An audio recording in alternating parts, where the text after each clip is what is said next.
जब जब बजट पेश होता है तब ये तय होता है कि देश का विकास किस तरह से किया जाएगा। मोदी सरकार ने हर साल की तरह इस बार भी अपना आम बजट पेश किया। इस बजट से लोगों को खासा उम्मीदें थी। जनता आस लगा रही थी कि इस बजट में उनके लिए बड़ा ऐलान होगा और हुआ भी ऐसे ही। जैसे ही वित्त मंत्री निर्मला सीतारमण सदन के अंदर पहुंची तो उन्होंने बजट में कई बड़े ऐलान किए। उन्होंने किसानों से लेकर नौकरी पेशा लोगों तक के लिए कई बड़ी घोषणाएं की। इसी के साथ ही एमएसएमई सेक्टर को लेकर भी कई बड़े ऐलान किए गए। अब हम आपको इस रिपोर्ट में बताएंगे कि इस बजट से आपको क्या मिला, ये बजट जनता के लिए क्यों खास है, इससे जनता को क्या फायदा होगा। तो चलिए इस वीडियो को शुरू करते हैं और आपको बताते हैं कि ये बजट आपके लिए क्यों खास है। सबसे पहले इस वीडियो में बात करते हैं किसानों की।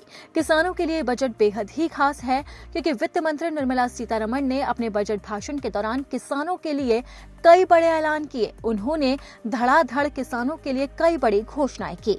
वित्त मंत्री निर्मला सीतारमण ने ऐलान किया कि किसान क्रेडिट कार्ड की लिमिट बढ़ा दी जाएगी। किसान क्रेडिट कार्ड की लिमिट को 3 लाख रुपए से बढ़ाकर 5 लाख रुपए तक करने का ऐलान किया गया है। इसी के साथ ही वित्त मंत्री ने ये भी ऐलान किया कि सरकार का फोकस किसानों को बढ़ावा देना है और उनकी आय को बढ़ाना है। इसीलिए दालों की पैदावार बढ़ाने पर ध्यान दिया जाएगा। आगामी 6 साल में मसूर, उड़द और तुअर की दाल की पैदावार को बढ़ाने पर जोर होगा। इसी के साथ ही वित्त मंत्री ने यह भी ऐलान किया कि कपास की पैदावार बढ़ाने के लिए 5 साल तक मिशन मोड पर काम होगा और इस सेक्टर पर बारीकी से सरकार नजर रखेगी। इसी के साथ ही उन्होंने 7.7 करोड़ किसानों और मछुआरों को ऋण देने का भी ऐलान किया है। वित्त मंत्री ने कहा है कि हमारी सरकार हमेशा से ही ये चाहती है कि किसान आगे बढ़े, इसलिए सरकार ने वादा किया है कि वो किसानों के लिए हर संभव कदम उठाएगी। इसी के साथ ही वित्त मंत्री निर्मला सीतारमण ने नौकरी पेशा लोगों के लिए भी बड़ा ऐलान किया। उन्होंने कहा कि 12 लाख तक की आय पर कोई टैक्स नहीं लगेगा।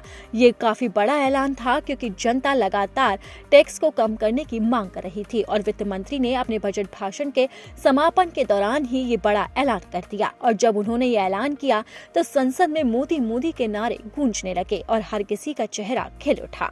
इसी के साथ ही आपको ये भी बता दें कि बुजुर्ग नागरिकों के लिए टीडीएस की सीमा 50,000 रुपए से बढ़ाकर अब 1 लाख रुपए कर दी गई है। पिछले 4 साल का आईटी रिटर्न एक साथ अब फाइल किया जा सकेगा। अब आपको बताते हैं कि इस बजट में आम जनता के लिए क्या सस्ता होगा और क्या महंगा होगा।